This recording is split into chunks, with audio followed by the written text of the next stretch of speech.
cheeky answer to someone like that, so they won't say that again.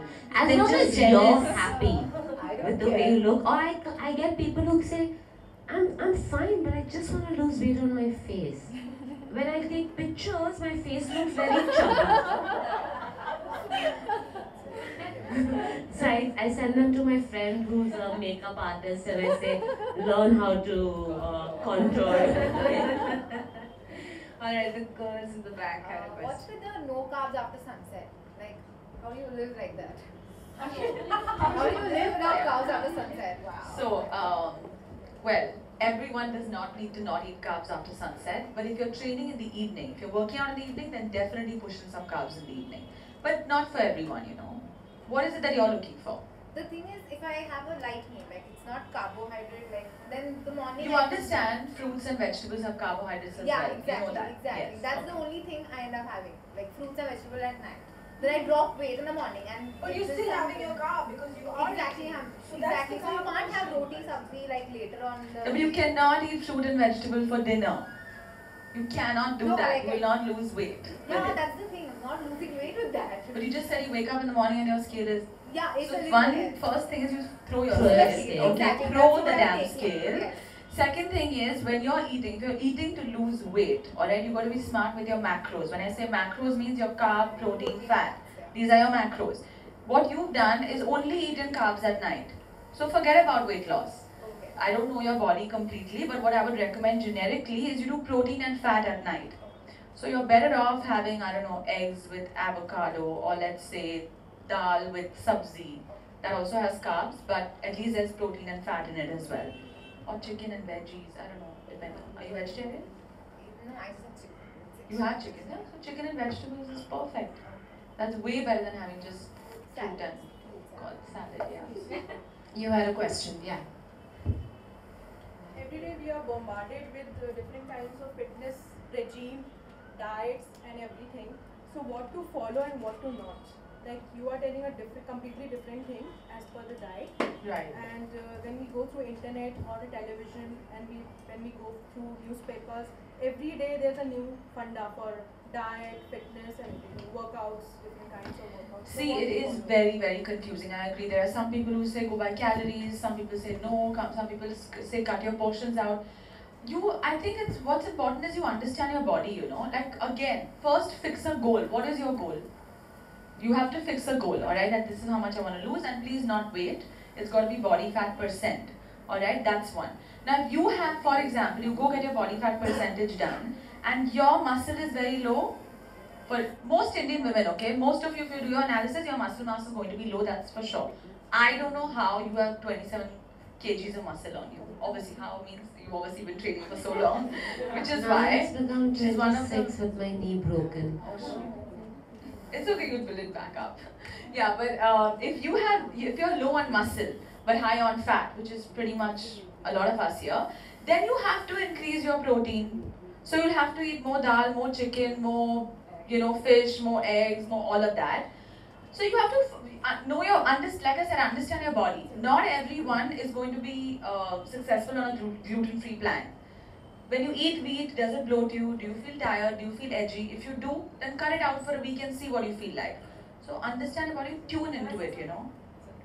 Also, I know it's confusing, but you know what? I think the best way to judge it is which one can you adopt permanently.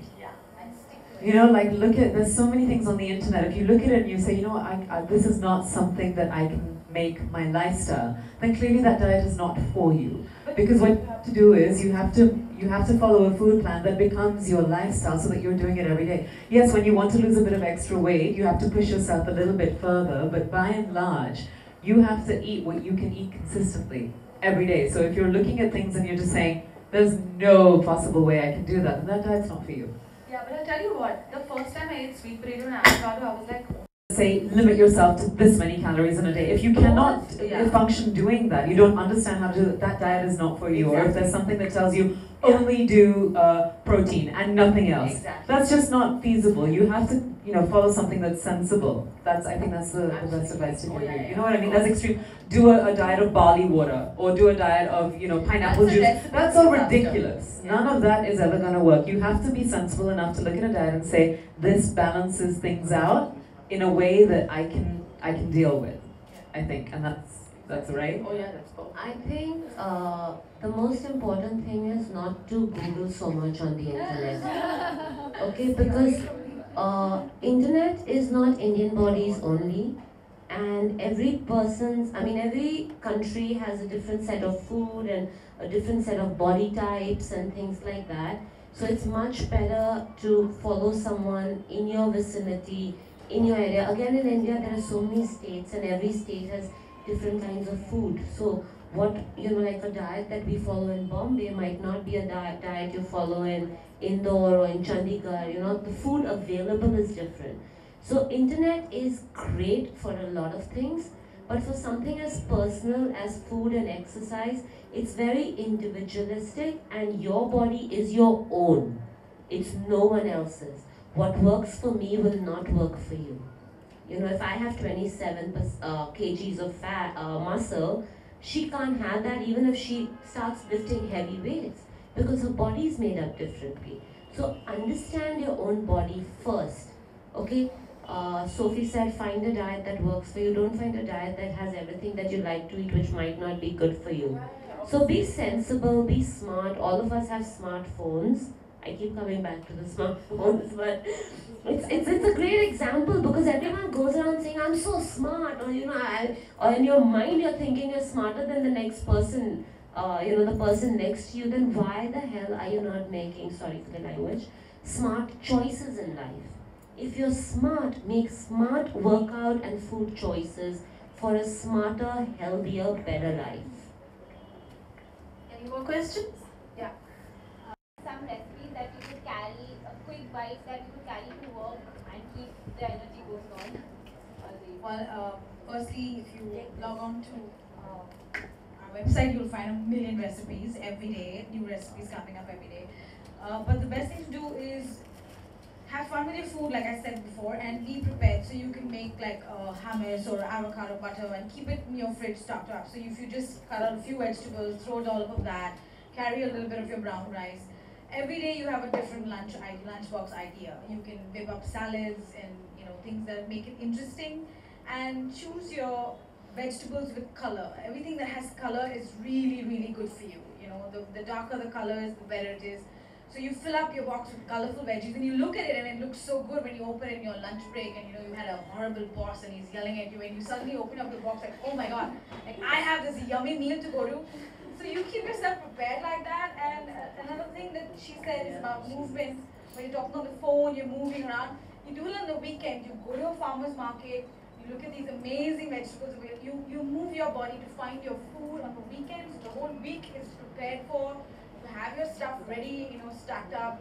You know what you're going to cook. You're going to have fun with your entire, health regime. Thank you so much. Yeah. Is avocado fruit or vegetable? Fruit. Oh, sorry. It's both. It's the butter good? Of course, the avocado butter is the most delicious thing you can ever have. Yeah, so has it got a lot of fat? Good fat. It has, like I'm going to say this to you, I mean, I'm sure she... Listen, so avocados is one thing you have to include if you're struggling with stubborn weight or you have PCOD, any of those things. Because like I said, that's the kind of fat that makes the hormones inside your body. You want to be hormonally healthy all the time. Yeah, so you have to add avocado or butter or I don't know, nut butters. She knows this better probably, but a Mars bar, a chocolate Mars bar, has the exact same amount of calories that you would find in an avocado, okay? But what you're eating in that avocado, it's like having that ghee or the coconut oil in the morning. You're giving your body the best that you can. You're going to glow, you're going to look good, you're going to lose that fat because you're eating that right thing. You're not eating that chocolate bar that's going to give you pimples and you're going to look horrible and you're going to put on weight. But with this avocado, you're going to lose weight, you're going to eat the right stuff, and yet you're eating the exact amount of calories that your dietitian is telling you to eat. So you're just right on track if you eat an avocado. So it's a good substitute for butter. It is absolutely. It's a great substitute. What about white rice? Okay, white rice depends a lot on your digestive tract. So a lot of my clients who don't respond well to wheat, we do white rice. White rice actually is very alkaline. So if you're someone who's struggling with any inflammatory disorders, you must include white rice over gluten products. So like get your chapati out, get your bread out, and replace it with white rice. Even my diabetic clients, I'll give them white rice, but then I'll make them put a tablespoon of ghee on it.